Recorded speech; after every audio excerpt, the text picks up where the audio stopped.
is off. Kahawak-hawak ko to. Nakita ba nyo to? Isang product ng research ko to eh.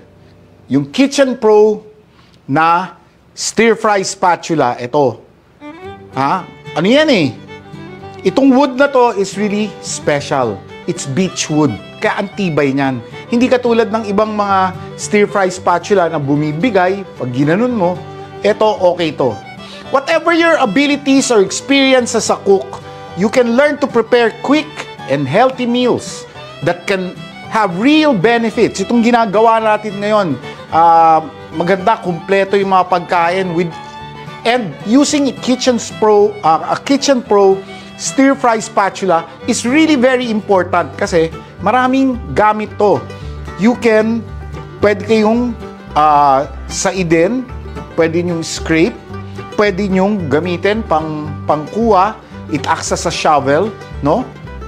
So you can turn things over. Maraming gamit itong stir-fry spatula. These are one of my favorite tools for cooking.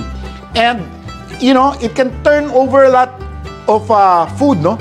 Katulad ng sinangag, gusto ko to sa sinangag. Kita nyo yan, flexible. Pagka ganun nyo ng sinangag at ginanon nyo to, ginanon nyo yan, no? Ano yan eh? Talagang nakakalat natin at nabubuhaghag natin yung kanin. Pag gumawa tayo ng sinangag. So, isa to sa mga favorites ko. And please, dalaw kayo sa outlet shop namin dito sa Cafe Isabel. Check out the items, the Kitchen Pro items we have. Come and visit us sa Cafe Isabel. Marami kaming makukuha, marami kayong makukuha na gadgets para sa kitchen nyo. Or, you can shop online.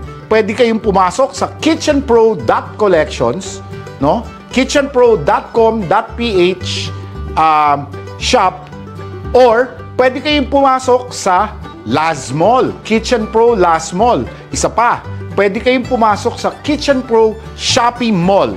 Okay? Yun lang. Just type it in and makaka-order na kayo online nito kung hindi kayo makadalaw. Pero dalaw kayo sa Cafe Isabel para makita ko kayo at makapag-usap tayo. Small talk tayo rito.